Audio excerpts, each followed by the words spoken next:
If there's one thing TV and movies taught us, it is that in order to be the main character, a hero, and a good person, you should be friendly. In the world of fiction, even the grumpiest character ends up with a melted heart and learns the beauty of sharing and being friendly. And as a viewer who's bombarded with the same concept throughout their lives, saying that friendliness equates to being loved, it isn't surprising that you start to think there can't possibly be anything wrong with being friendly.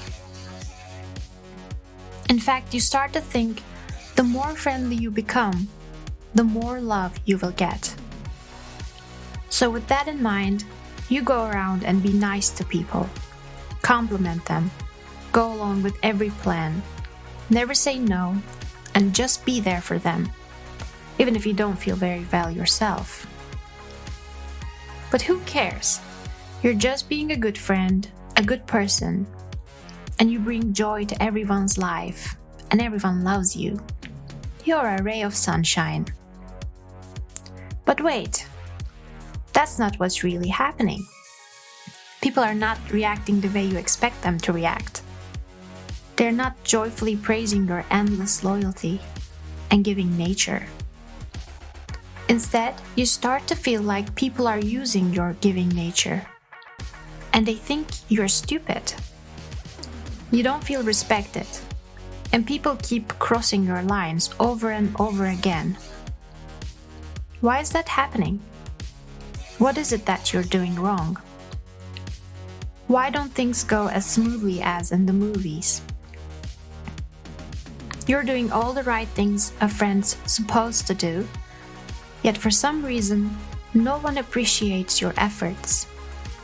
You start to question why people love rude and selfish people more than kind people.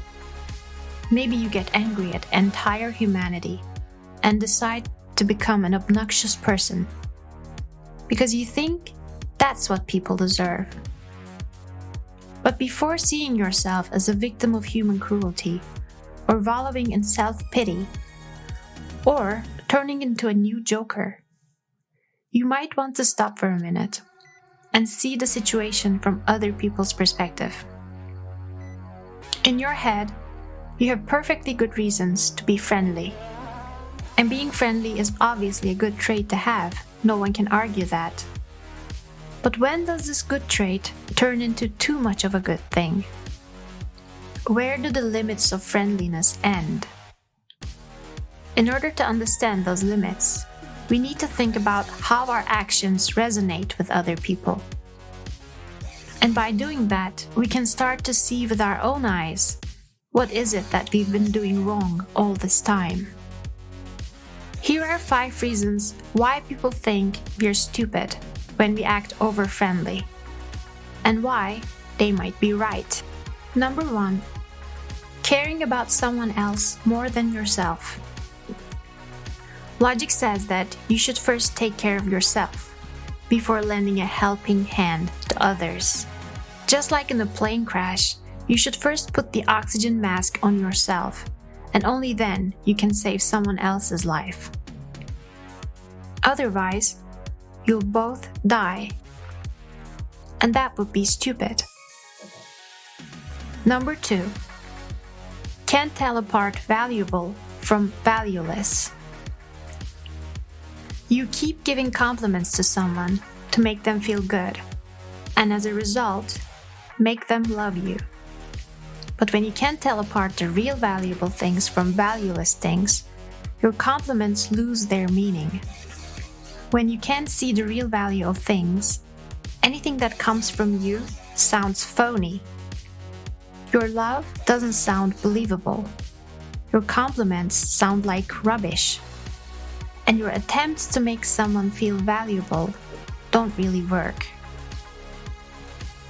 As a result, they might start to think you're not smart enough to understand the real value of things. Number 3, can't play the game. We can see life as a game in many ways. We are all instinctively in a survival mode. We are trying to get stronger.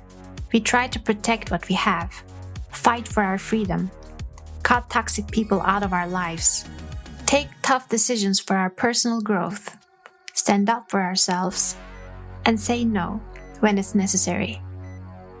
And someone who's trying to not cause any trouble doesn't have any boundaries to stop other people from intruding into their space. Someone who puts up with all of our disrespectful behaviors and never says no to us seems like someone who doesn't have enough brains to understand the rules of the game. Things are not supposed to be nice and pleasant all the time. We need all the conflicts and disagreements in order to grow as a person. And not seeing this makes you look stupid. Number 4. Reality versus fiction. Watching TV and movies is fun and all. But if you base your reality on work of fiction, try to be like certain fictional characters and expect your life will be just like theirs if you act in certain ways, and think that you would be doing things correctly if you do what they're doing. Friendliness is not a role to play. There are no rules to tell you how to be perfectly friendly. And if you see things that way, then you're not smart enough to separate reality from fiction. In conclusion, wanting to be friendly is not stupid or wrong, and you shouldn't live your life worrying about whether other people think you're stupid or not. Friendliness can bring beauty to our lives if it's used correctly, but just like everything else in life, we need to find the right balance of it. Being over-friendly is a pitfall any of us can fall into at certain moments of our lives, because setting boundaries for ourselves is a long journey of making mistakes and learning. We all need to learn when to be giving and when to stop and take care of ourselves first.